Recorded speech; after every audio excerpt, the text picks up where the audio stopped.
Welcome, everyone, to Know Before You Go, a broadcast briefing powered by JSA and TeleGeography. I'm your host, Jaymie Scotto Cutaia, CEO and founder of JSA. What is Know Before You Go? It is your show that covers everything attendees really need to know before the next big event. We're talking insider talking points to conference logistics. And today we're talking about all things Capacity LATAM, taking place March 12th through the 13th in Sao Paulo, Brazil. And if you're interested in going, I should say that this QR code right over my shoulder here is where you want to check it out. That's the registration link. And go ahead and click on that. It'll take you right to the page. All right, today we are honored to be joined by TeleGeography Senior Research Analyst Peter Wood. I'm sure you guys all know him, as well as Chief Revenue Officer for Elea Digital Data Centers, Tito Costa, who we should mention is also one of the featured speakers of this year's Capacity LATAM conference. Peter, Tito, they're going to be talking hot topics of conversations that attendees can expect in around conference sessions. Welcome, Peter and Tito. Hey, guys. Pleasure to be here. Hi there. All right, let's get to it, guys. This is Trends to Know Before You Go.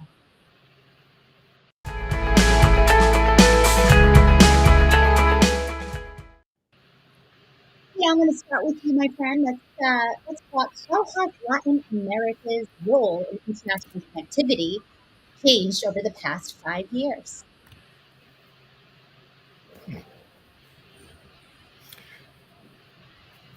Can you guys hear me all right? You can. Awesome, great. So I would like to start with a couple of points that come to mind, Jaymie, is that investments have increased. This is worldwide, right? Latin America is kind of chasing those numbers as well. And we have been seeing a lot of absorptions into data centers within the Latin American region. So investments have been increasing for some time now. Brazil is still a very important market for Latin America, but Mexico is picking up. Also, we can see a lot of investments going on in Chile as well. So tech companies are looking into Latin America, allowing themselves to digest a little bit of the problems that they had in the past while investing in the Latin American countries. Everything seems like very well for the industry within those Latin American countries. Governments have prioritized digital transformations with multiple policies and programs. So I can see a lot of opportunities within the industry, telcos, and also IT within the region. We ourselves have been doing raising debt. We just recently raised our debenture, 570 million Brazilian reais of that, specifically attached to the sustainability initiatives that we were mentioning forward. So great time to be in the industry, great time to be in the market. So looking forward to what comes to be in Capacity LATAM. Incredible. Peter, which Latin American telecom markets are currently the most attention-grabbing that you're seeing over at TeleGeography?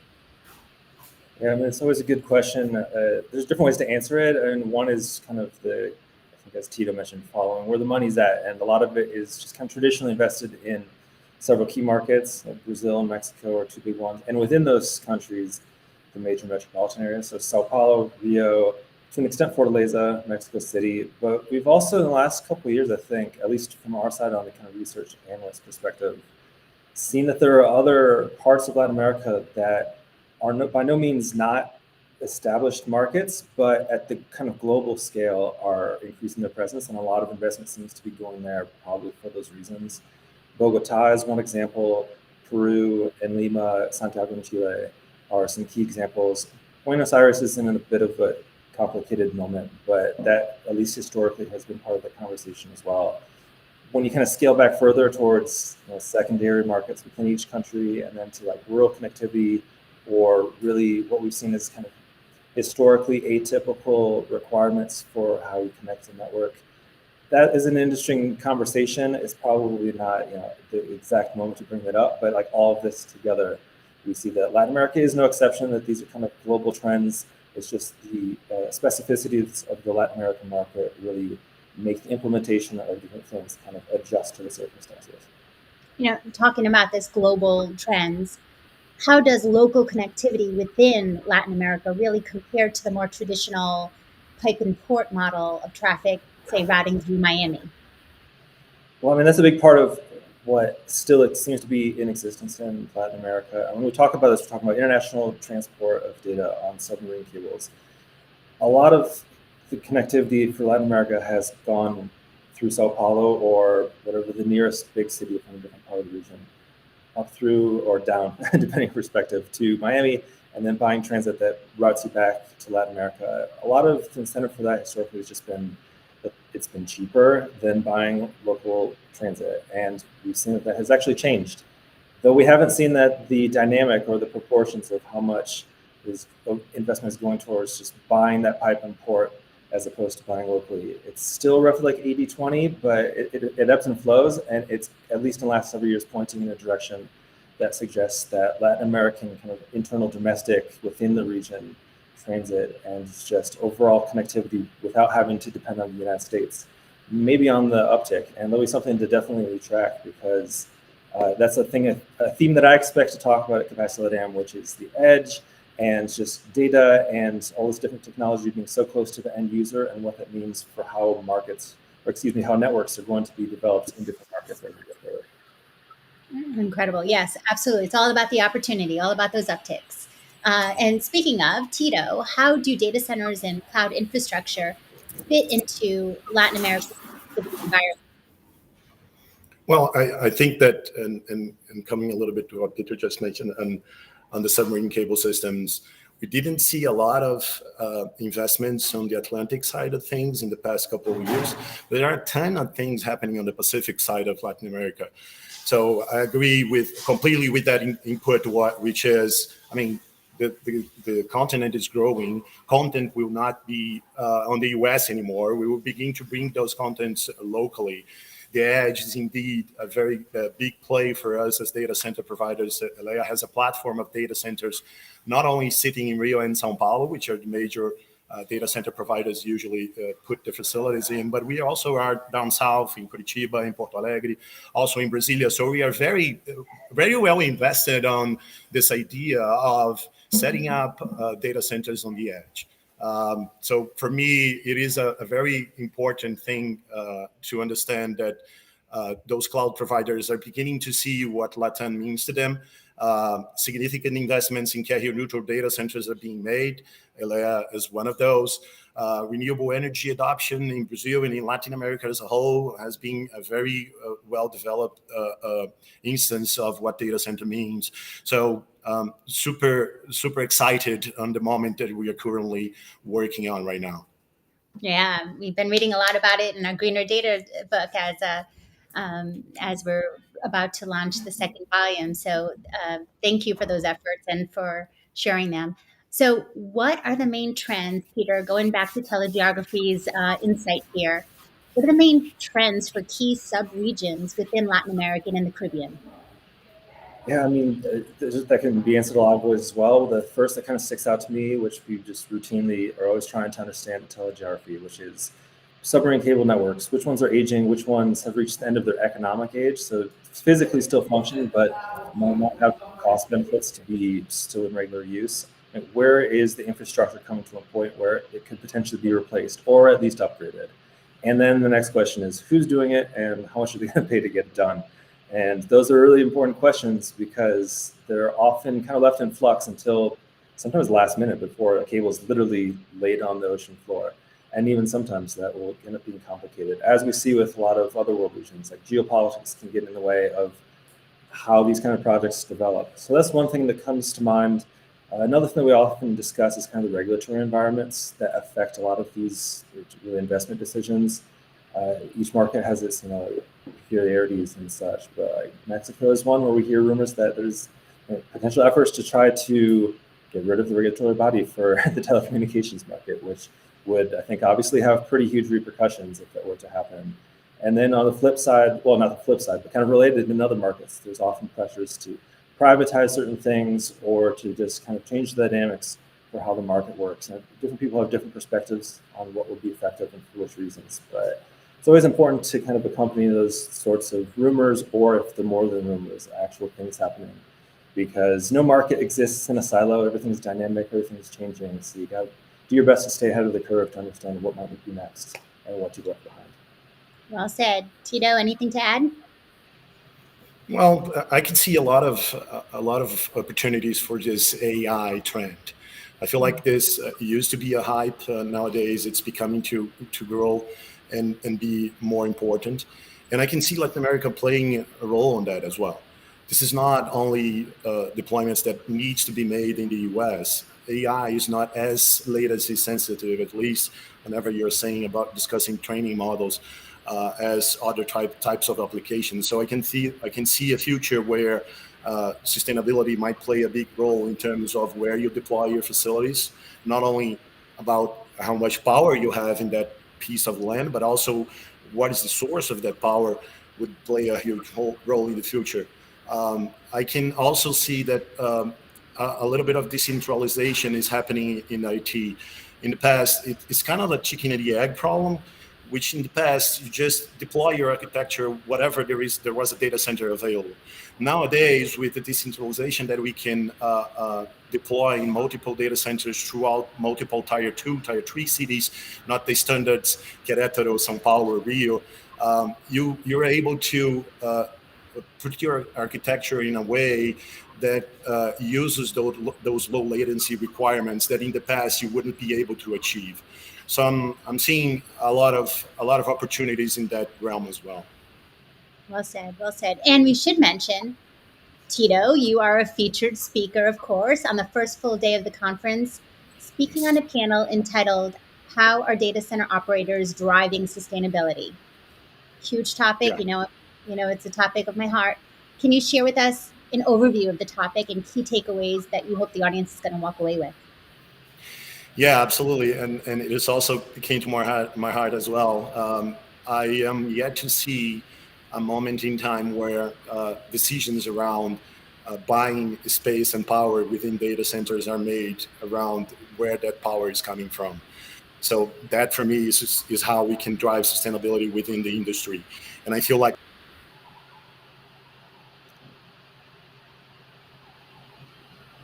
We might have a little technical difficulty. I know it's been. Brazil is, Tito, can you hear me? oops, I think I did I got you cut? back. Am I back? Yeah. Can you maybe just start again? Yes. We're going to get Tito right back. But meanwhile, absolutely check out first day of the conference when Tito and his other speakers are speaking on data center operations and sustainability. Here we go. Here's Tito. Hey, Tito, can you hear us I'm now? sorry. No problem. This is Yeah, I internet. can. This So is live. it is. So just as a quick wrap up, so I mean, sustainability for me, it's also keen to it, and I love the possibilities and the abilities that living in Brazil and developing a platform in Brazil right now gives us, which is 80-ish% of the power within Brazil comes from renewable sources. So that's something that is of super importance for us. 100% of the renewable energy of our data centers use renewable energy. We are strategically outside of Rio and São Paulo. That also gives goes on that directly impacting that idea of transporting that renewable energy, because you can have renewable energy being brought from a different place within the country, but since we have multiple data centers throughout the continent, that makes us that positions us as a very important company towards how we use that energy, not only buying renewable energy, which I feel like it's of the utmost important as well. Incredible. Well done. So much to discover, so much to talk about at the show. Thank you, gentlemen, for joining us. Now let's go ahead and finish out this briefing with some insider tips for making the most of our time at Capacity LATAM.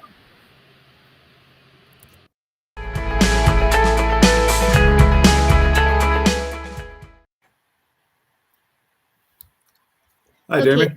Hey, guys. Hey, everyone. I'm joined today by none other than, of course, James Netherwood, the lead event organizer for Capacity LATAM. Busy time of year for you. Thank you so much for coming here and sharing some tips on how our attendees can make the most of this year's conference. Welcome, welcome. Thank you, Jamie. It's great to be here. And oh my goodness, Capacity LATAM. It seems to just get more and more incredibly exciting every year. This one topping it. So what are you excited about most with this year's Capacity LATAM? So I think, well, for me, I'm a big fan of the content. Peter and Tito did a great job talking through everything and sort of taking away most of the points I was going to make around the panels and the sessions we're covering this year. But I think we've got some really exciting sessions across the agenda, of course, including Tito and Peter's panels and Peter's colleague from TeleGeography's presentation, giving us an overview of the subsea market in the region. So there's some great sessions for everyone to check out there. For me, it's the event overall. Capacity LATAM is just such a lovely event. There's a real sense of community that you can see at the event where people tend to know each other, they bump into each other, they're going out socializing together, and it's just really nice to see that community coming together in Sao Paulo.